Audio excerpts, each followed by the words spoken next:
আসসালামু আলাইকুম।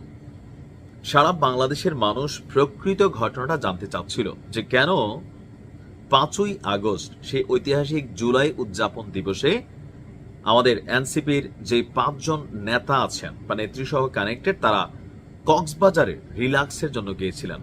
আসলেই কি শুধু রিল্যাক্স, নাকি ভেতরে কোনো আভ্যন্তরীণ দ্বন্দ্ব, নাকি নতুন কোনো ষড়যন্ত্র, আবার যেখানে পিটার হাসের নামটাও শোনা গেছে। তো অনেক তথ্য, অনেক গুজব, অনেক কিছু মাঝখান থেকে ঘটে গেছে। এখন দিন শেষে হাসনাত আব্দুল্লাহ তিনি একটা বক্তব্য দিয়েছেন। এই বক্তব্যটা আমার কাছে যৌক্তিক মনে হয়েছে। আরেকটা পয়েন্ট আইসা ঠিক একই বক্তব্য হান্নান মাসুদও কিন্তু দিয়েছিল, যদিও হান্নান মাসুদ এই সফরে তাদের সঙ্গী হননি, তবে তিনিও কিন্তু জুলাই উদযাপন অনুষ্ঠানে যাননি। আসুন দেখি কানেক্টিভিটিটা কোথায়। এবার হাসনাত আব্দুল্লাহ অরিজিনাল যে অভিমানটা, গোস্বাটা বা তার রাগটা, এটা সে প্রকাশ করেছে। জুলাই উদযাপন অনুষ্ঠানকে ঘিরে সরকারের বিভিন্ন ধরনের অ্যাক্টিভিটিস ছিল, বিশেষ করে রাজনৈতিক দলগুলোর আপনার একটা লিমিটেড সংখ্যক মানুষদেরকে দাওয়াত দেওয়া হয়েছিল। এনসিপিকেও তদ্রুপভাবে লিমিটেড সংখ্যকভাবে দাওয়াত দেওয়া হয়েছে।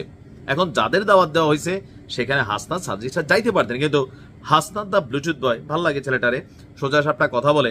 তো তার বক্তব্যটা হচ্ছে ভিন্ন জায়গায়। কেন তারা কক্সবাজার গেছে? এই কক্সবাজার যাওয়া ছিল তার নীরব প্রতিবাদ। তো কিসের বিরুদ্ধে প্রতিবাদ? ডক্টর ইউনূসের বিরুদ্ধে। অনেকটা এমনই এই সরকারের বিরুদ্ধে নীরব প্রতিবাদ ছিল। তো ঘটনার প্রেক্ষাপট কি? 4ই আগস্ট সন্ধ্যায় হাসনাতরা জানতে পারে যে তাদের আন্দোলনের আহত এবং নেতৃত্ব দানকারী অনেক ভাই বোনকে এই অনুষ্ঠান থেকে সম্পূর্ণভাবে বাদ দেওয়া হয়েছে। আমি এই জিনিসটা আবার বুঝি না যে সরকার দেখলাম 8 জোড়া ট্রেন ভাড়া করছে যেখান থেকে হাজার হাজার মানুষ আসবে।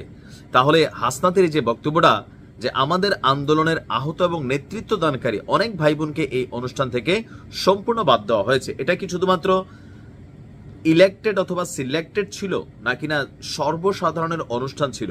আমরা তো দেখছি যে সবাই আসছে, তো চিঠি দিয়ে কেন আনতে হবে? এটা আমার কাছে একটা প্রশ্ন। এই অনুষ্ঠানে বিভিন্ন মানুষ স্বতঃস্ফূর্তভাবে অংশগ্রহণ করেছিল, কিন্তু হাসনাতের বক্তব্য না, একটা দাওয়াত তো তারা পাওয়া ছিল সম্ভবত। এটা আমার কাছে শুধু রাজনৈতিক নয়, নৈতিক ব্যর্থতা বলে মনে হয়েছে। তাই আমি ব্যক্তিগতভাবে এই অনুষ্ঠানে অংশ না নেওয়ার সিদ্ধান্ত নেই। এটা হচ্ছে হাসনাতের জায়গা থেকে। তার মানে সার্জিসের কাছে এরকম একটা ব্যাখ্যা আছে। এবার আসেন, হান্নান মাসুদ ঠিক 4ই আগস্ট রাতে, মানে 5ই আগস্টের প্রথম প্রহরে একটা পোস্ট করেছিল যে সেও জুলাই আন্দোলনের এই অনুষ্ঠানে যাবে না। কেন? 158 জন সমন্বয়কের সবাইকে দাওয়াত দেওয়া হয় নাই, কয়েকজনকে দাওয়াত দেওয়া হয়েছে। সুতরাং তারা যেহেতু জুলাইয়ের এই যোদ্ধাদের বা আহত নিহতদেরকে রিপ্রেজেন্ট করেন, সেই জায়গা থেকে একা তারা ওইখানে যাবে না। ফুল টিম যদি না যায়, সেখানে হান্নান মাসুদও পরের দিন যায় না। তাহলে প্রশ্ন হচ্ছে নাহিদ বা আক্তাররা কিভাবে গেল? কারণ তারা দলটির শীর্ষস্থানীয় নেতা। যেহেতু বিএনপি, জামাত ইসলাম আর অন্যান্য রাজনৈতিক দলগুলো যারা চিঠি পেয়েছেন, দাওয়াত পেয়েছেন, সবাই আসছেন, তারা গেছে। তার মানে এই মুহূর্তে আমরা যেটা বুঝতে পারতেছি, অভিমানের জায়গাটা হাসনাত আব্দুল্লাহর এই জায়গাটাতে। তো এটা কি আসলে যৌক্তিক? আমরা দেখছি তারা চাইলে দেশে আওয়ামী লীগ নিষিদ্ধ করতে পারছে, তারা চাইলে অনেক কিছু করতে পারছে। সো 4ই আগস্ট রাতে তারা যদি সরকারকে দাবি জানাইতো বা ডক্টর মোহাম্মদ ইউনূসের সাথে সরাসরি কথা বলতো যে আমাদের সহযোদ্ধাদের না ডাকলে আমরা যাব না, আর এই কথাটা কেন এতদিন পরে আমরা জানলাম?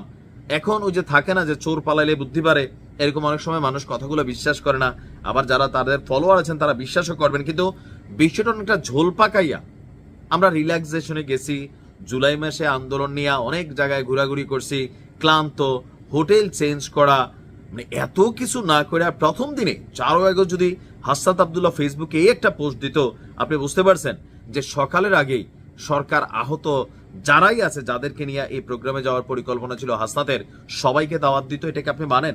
আমি বিশ্বাস করে দিত। এখন আসলে ভেতরের গল্পটা হাসনাত আব্দুল্লাহর বক্তব্য হচ্ছে এইটা, কিন্তু এটা তো একটা ছোট্ট ঘটনা। তারা যদি চাইতো যে হ্যাঁ সবাইকে দিতে হবে, 5 জন সমন্বয়ক 5টা পোস্ট দিল, তো সরকার গরম হয়ে যেত। তো সেইটা না করে কেন ভিন্ন পথ বেছে নিল, নীরব প্রতিবাদ করলো? হয়তোবা এখানে ক্যাওস সৃষ্টি করতে চায় নাই। তবে হাসনাত তীক্ষ্ণ বুদ্ধির ছেলে। এখন দেখা যাক এই মান অভিমানের খেলাটা কোথায় গিয়ে শেষ হয়। ভালো থাকো।